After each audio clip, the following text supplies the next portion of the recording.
ازيكم عاملين ايه؟ يا رب تكونوا بخير. اللهم صل وسلم وبارك على سيدنا محمد افضل الخلق وعلى اله وصحبه وسلم. فيديو النهارده هعمل معاكم وصفه حلوه قوي قوي قوي لجوع اخر الليل. الفيديو ده متصور الساعه 3:30 الفجر. انا من نوع اني ممكن اقعد ما اكلش طول النهار واجي كده على بالليل، يعني على الساعه 1 2 كده الاقي نفسي جوعت جدا، فكل يوم بعمل وصفه شكل. يعني المهم حبيت ان انا اصور معاكم اليوم ده. كان عندي نص كيلو لحمه في التلاجة، طلعته وخدت منه مكعبين 3 كده على قد العيش يعني اللي انا هعمله مش اكتر. بس وطلعتهم وحطيتهم كده في ميه، اللي هم ايه يتفكوا، بس عشان ما كنتش عارفه اقطعهم هم مجمدين يعني. بس وجبت بصلايه وقطعتها كده التقطيعه الرقيقه دي، يعني مش عارفه الجوليانه دي. وبعد كده جبت اللحمه وقطعتها شرايح رفيعه، بحيث ان هي ما تاخدش معايا ايه وقت يعني في السوا بتاعها وكده. عايزه اقول لكم ان الوصفه دي تحفه تحفه تحفه بجد والله العظيم. مهما عملتها ما بنشبعوش منها يعني. بتشتري الساندوتش من بره بحاجه و50 وحاجه و60 وكمان غالي جدا. انا بقالي كتير بصراحه من ساعه ما اتعلمت ان انا اعملها ما بشتريهوش خالص يعني. المهم جبت الطاسه بتاعتي اللي انا هشوح فيها اللحمه وحطيت فيها مكعبين من الزبده، وهستناهم بقى لحد ما الزبده تدوب خالص. بعد كده هنزل عليهم البصل، استنى البصل يدبل، بعد كده هبتدي ان انا انزل عليهم اللحمه. المهم جبت الطاسه اللي هي طاسه الكريب دي، لاني هعمل العيش بتاع الكريب. وهحشي العيش بقى اللي هو ايه اللحمه والحشوه اللي انا هعملها معاكم زي ما هتشوفوا بقى انا هعمل ايه. المهم طريقه العيش ده بجيب الخلاط بتاعي واحط فيه كوبايتين من الدقيق، على حسب انتي بقى عايزه كام رغيف.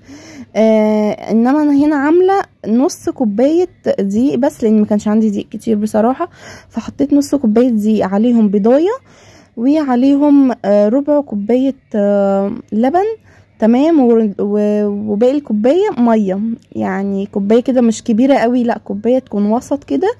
ربع كوبايه لبن وباقي الكوبايه بمليها ميه وبحطهم عليها، وبحط الملح والفلفل الاسود، ولو عندك 7 بهارات حطيها، او لو عندك بهارات اللي هي البهارات الشاورما بتتحط برضك على العيش لو هتعملي شاورما لحمه او شاورما فراخ كده يعني. بس انا بصراحه ما عنديش، فاستكفيت باللي هي ال7 بهارات كده. حطيت ربع معلقه صغنطته خالص على العيش وهو بيتضرب في الخلاط، على عجينه العيش يعني وهي بتتضرب، وحبه صغنطتين برضو فلفل اسود، وحبه صغيرين ملح وبس. وبضربه كده في الخلاط لحد ما ما يديني القوام اللي انا عايزاه، ولا يبقى معايا تقيل قوي ولا يبقى معايا خفيف قوي، اللي هو يبقى متماسك كده حبه. بعد كده هجيب الطاسه وهدهنها دهنه زيت بسيطه كده قبل ما احط العجينه بتاعتي وبس. وبعد كده هحط العجينه وابتدي ان انا امشي العجينه على اطراف الطاسه كلها، يعني بحيث ان هو يطلع رغيف متساوي، مش حته فيها وحته ما فيهاش وكده، يعني زي ما انتم ما شفتوا. وهي على نار هاديه خالص، النار ما تعلاش خالص خالص، لان لما النار بتعلى العيش بيتحرق.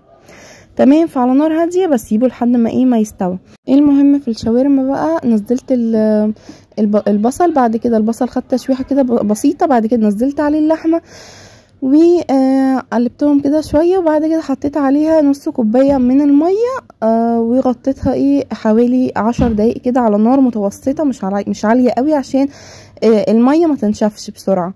بعد كده لما الاقي خلاص الميه بتاعتها داخله اللي هي خلاص هتنشف خالص، بشيل الغطا وببتدي ان انا اتبلها. بحط فلفل اسود وملح و7 بهارات برضو، لاني ما عنديش حشوه اللي هو تتبيله الشاورما دي. تمام. بس بعد كده بقى بشيلها كده من على النار. انا شلتها وحطيت مكانها زيت، لاني هحمر مكان الشاورما بطاطس. تمام. انا كنت مقطعه البطاطس وكنت مظبطاه، يعني هي فاضل لها على القليه بس. تمام. فحطيتها كده تتقلى، قلت اروح اعمل اللي هي التوميه السوري دي، بطلعها خطيره، والوصفه بتاعتها تحفه تحفه تحفه وهتعجبكم جدا. المهم جبت الكبه بتاعتي اللي هي بتاعه الخلاط، حطيت فيها 3 فصوص توم، عليهم معلقه ونص من الخل، عليهم 5 معالق من اللبن، ومعلقتين كبار من المايونيز، عليهم معلقتين من الزيت. تمام. او 3 معالق من الزيت. بديهم كده ضربه قويه بحيث ان التوم يتفرم خالص، انا مش عايزه فتافيت توم فيها يعني. تمام. بعد كده بنزلها، احط عليها القوام اللي انا وريته لكم في الاول خالص قبل ما اجيب الكبه. القوام ده بحط 3 معالق من النشا عليهم كوبايه من الميه. تمام. وبقلبهم كده ايه على نار بارده يعني من غير ما اولع البوتاجاز. بعد كده الاقي النشا دابت خالص في الميه، ببتدي ان انا اروح اعلق عليها على النار. تمام. وبقعد اقلبها لحد ما يديني قوام المهلبيه كده. يعني القوام ولا يبقى سايل قوي بردك ولا يبقى ماسك قوي، اللي هو القوام اللي عارفين انتوا قوام المهلبيه ده هو ده. تمام. وما بحطش عليه اي حاجه.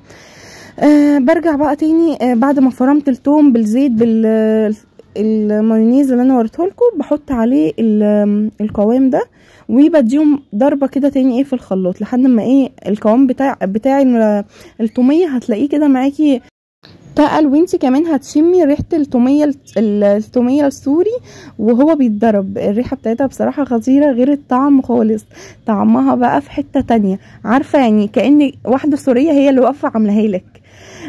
تمام. بعد ما بقى يوصل القوام بتاعها اللي انتي شايفاه قدامك ده اللي انا بحشي منه، ببتدي ان انا احط لها الملح بتاعها انتي بقى هتدوقيها على حسب انتي حابه الملح كتير الملح قليل. انا حطيت لها ترتوفه كده ملح، لان انا حاطه 1.5 معلقة من الخل، فمش عايزاها حادقه قوي يعني.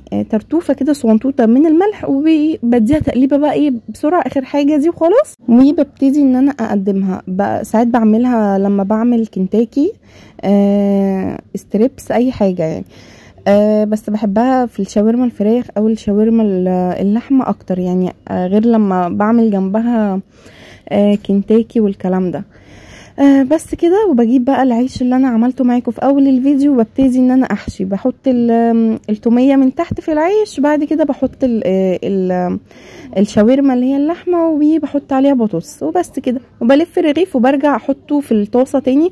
الطاسه بقى بدهنها دهنه من الزيت صغنطوطه كده، وببتدي ان انا احمر فيها العيش بحيث ان انا اقدم العيش ما يتفتحش. او لو عندك اللي هي بتاعت مش عارفه مش فاكره اسمه ايه بصراحه، اللي هي مكنه الوافل دي، بتبقى سهله معاك يعني تطلع لك العيش فيه خطوط كده. او في طاسه اسمها الجريل دي. تمام. دي بتبقى احلى يعني. بس وقدمت الاكل بطريقه اللي انتوا شفتوها، حطيت جنبه عصير مانجا وبألف هنا وشفا. واقسم بالله كان اكله في الجون يعني. محمد ما كانش متخيل ان انا ممكن تهف عليا الساعه 3 الفجر دي واقوم اعمل. انا كان كبيري قوي الساعه 12 1. انما انا كنت سهرانه بقى اليوم ده، فعايزه خلاص انا جوعت، عايزه اعمل حاجه للجوع اخر الليل. فبعمل وصفات كتير قوي حلوه بصراحه بالليل. فكل فتره والتانيه كده هبقى اصور معاكم كذا حاجه يعني هتعجبكم قوي. المهم ده تاني يوم بقى الركنه عندي متبهدله، مش عايزه اقول لكم يعني منظرها عامل ازاي. وبصراحه من كل فتره والتانيه كده بعمل لها الخلطه اللي انتوا هتشوفوها دي. الخلطه دي جباره برضو. المهم جبت كده اللي هي الخدديات بتاعه الركنه الصغنطوطه اللي هي الفرو الابيض ده ما كانش ابيض. المهم انا بحط كده 2 في الغساله. هي مش كبيره المخده دي، مش كبيره، هي صغنطوطه، فبتتحط معايا في الغساله بسهوله. حطيت كده 2، هما 3 اللي عندي. حطيت 2 وسبت واحده بره. دول يطلعوا بعد كده بحط التانية معاها اي حاجه. المهم حطيت عليها كلوريكس الوان، والكلوريكس الوان ده مش عايزه اقول لكم بيعمل ايه يعني. بصراحه بخاف احط لها كلوريكس ابيض لان ظهرها غير وشها. هي وشها ابيض بس ظهرها اللي هو لون الركنه بتاعتي اللي هو الكشمير الغامق، فلو حطيت لها كلوريكس ابيض هتبوظ. تمام. وكمان المسحوق البودر ده تحفه، ولسه طالع يعني ما بقالهوش كتير. الكلوريكس البودرة ده نازعين منه الكلور يعني، تشتغلي بيه وانت مطمنه فعلا على حاجتك. انا جايبه منه كميه لان الكيس ده عامل 5 جنيه. مكتوب عليه بودر مزيل البقع الفائقه مش عارفه اقرا عشان الكاميرا معكوسه، بس هو خطير. وزي ما قلت لكم ده شايلين منه الكلور يعني تشتغلي بيه على حاجه ملونه وانت مطمنه. تمام. الوصفه اللي انا هعملها دي بقى اللي انا هنضف بيها الركنه دلوقتي. جبت كده بوله او بلاستيكه عندي، اي حاجه بنضف بيها، بنضف فيها يعني. تمام. حطيت فيها كوبايتين ميه، عليهم نص كوبايه من الخل، عليهم معلقه من المسحوق اللي هو الكلوريكس البودره ده اللي انا بقول لكم عليه. حطيت كده معلقه. لو انت بقى هتضاعفي الكميه، هتعملي الانتريه، هتعملي الركنه، هتعملي كذا بيه حاجه يعني، كذا حاجه بيه، ممكن تضاعفي الكميه يعني. في كمان حطيت حبه كده يعني، ممكن اقول لكم ربع كوبايه من اللي هو معطر الغسيل. لو عندك دوني حطي. ومعطر الغسيل يعني ده انا بجيبه سايب من عند بتاع الصابون، بيبقى حلو قوي. ده اللي انا بغسل بيه عموما على طول يعني. وكمان حطيت معطر اللي هو معطر جو بقى، اي حاجه انت عايزه تستخدميها، اي نوع. انا كان عندي فريده اللي هو بالخوخ ده بستعمله لان ريحته حلوه كمان، ما مش جامده، فاهمين؟ فهو حطيت منه حوالي ربع كوبايه برضو عشان تدي ريحه كده، ريحه حلوه يعني في الركنه. تمام. جبت بقى غطا حله، ممكن تستعمليه بالطريقه اللي انت عايزه تنضفي بيها، بس انا بصراحه الطريقه دي انا شفت بنوته على النت بتعملها، فبصراحه عجبتني وطلعت سهله جدا. جبت غطا حله وجبت فوطه نضيفه عشان بس اوريكم الخلطه دي بتعمل ايه من غير ما تدعكي ولا بسلكه ولا بسبونشه ولا باي حاجه. تمام. وحلفيت كده عليها الفوطه بحيث ان انا اعرف املكها. تمام. وغطا الحله بصراحه بتعرفي ان انت تملكيه، وتعرفي ان انت تنضفي بيه اكتر من اللي هو الاسبونشه كانك بتوزعي بس الاتساخات بس اللي في الركنه، او بتوزعي الخلطه اللي انت عاملاها على الركنه، انما هي ما بتنضفش بصراحه. بس فحطيت بقى الفوطه في غطا الحله كده، وابتدي ان انا امشي على الركنه كلها من فوق لتحت، وهتشوفوا الفرق في اخر الفيديو. وكمان هوريكم الفوطه هتطلع فيها عامله ازاي. يعني الفوطه اتوسخت خالص، امي بقت تصوت لي على الفوطه، تقول لي يا نهار اسود انت عشان تنضفي الركنه تبوظي فوطه الورق، لان الفوط دي بتاعت رحيم، هي فوطه صغيره كده. كنت جايبه في جواز يعني فوط اطفال، فهي دي فوطه من الفوط يعني. بصوا الركنه طلعت مش عايزه اقول لكم بقى امي عملت فيها قالت لي انت عشان تنضفي الركنه ترمي فوطه؟ قلت لها لا ماما والله هغسلها وتبقى نظيفه يعني. فبصراحه ما غابتش برضو، حطيتها في الغساله عليها كلوريكس الوان، نتفت بسرعه من غير اي حاجه ولا اي تعب ولا اي حاجه. وعارفه لو دعكتيها على ايدك الفوطه دي بتنضف يعني. بس انتوا هاتوا فوطه مطبخ، الحاجه اللي تريحكم اعملوها. انا بعمل كده يعني، حسيت ان دي مريحاني اكتر يعني. هنا كان في بقعه مش عايزه تطلع لان الغطا الحله مش بيملك الركنه كلها. تمام. فانا خلصت بس الحتت اللي ظاهره، والحتت اللي هي غطا الحله مش مالكها انا بقيت امسحها كده بالفوطه، الفوطه، وانزل بقى على اي بقعه في الركنه وبمسح كده مسحه بسيطه، والله العظيم مش بمسح اللي هو بغل كده على الركنه عشان تنضف، لا هي مسحه بسيطه خالص. بتلاقي الاتربه والاتساخات اللي فيها راحت خالص، سواء الانتريه او الركنه او اي حاجه. يعني الخلطه دي اللي انا عملتها معاكم، انتريه، ركنه، كابوتونيه، السرير، الشازلونج، اي حاجه فيها اسفنج يعني. تمام. هنا بقى ايد الركنه بتاعتي كانت برضو متوسخه، وكانت سمرة خالص. انا هنا بصوا نتفت خالص بقى، كنت فرحانه بيها قوي. وكمان عندي انا القماش بتاع الركنه بتاعي مساعدني اكتر. القماش ده قلاب، اللي هو مش عارفه شمواه ولا نوعه بصراحه انا معرفش، بس هو نوعه حلو يعني، مجرد ما تحطي عليه اي منظف بينضف. هنا بقى ده ايد الركنه الكنبه التانية اللي هي تحت الشاشه. شفتوها كانت وبقت طبعا مجرد والله العظيم مسحه كده بسيطه بتنضف، مش لازم اقعد ادعك واعمل والكلام ده. تمام. هنا كانت الركنه بقى انا خلصتها، بس انا مشغله عليها المروحه عشان تنشف وتهدى كده. تعالوا بقى اوريكم الفوطه. بصوا الفوطه منظرها عامل ازاي. الفوطه دي كانت بامبي، اللي هو البامبي الفاتح، بس نتفت والله يعني زي ما قلت لكم. حطيتها كده في الغساله عليها كلوريكس الوان وعليها كام منظف كده حلوين، نتفت خالص. هنا بقى ده الكرسي بتاع الركنه متبهدل طبعا، رايحين بياكل على الكرسي ده اساسي اللي هو بياكل عليه. احط له كده الطبق المكرونه اللي هو الصوانطوط ده، يقعد ينقنق فيه ويمسح ايده فيه، واما بهدلهولي خالص، واكيد شفتوا شكله اول ما حطيته. بس بقعد كده ادعك فيه مش والله العظيم مش بدعك دعك، بمسح. انا جبت بس اللي هي المكنسه الخشنه في الاول لاني حسيت ان البقعه صعبه ومش هتطلع، بس والله العظيم بالفوطه طلعت اسهل يعني. بصوا وكمان الجلد زي ما قلت لكم قلاب، يعني اودي ايدي كده معاه يروح، اعكس ايدي يجي معايا، فاهمين؟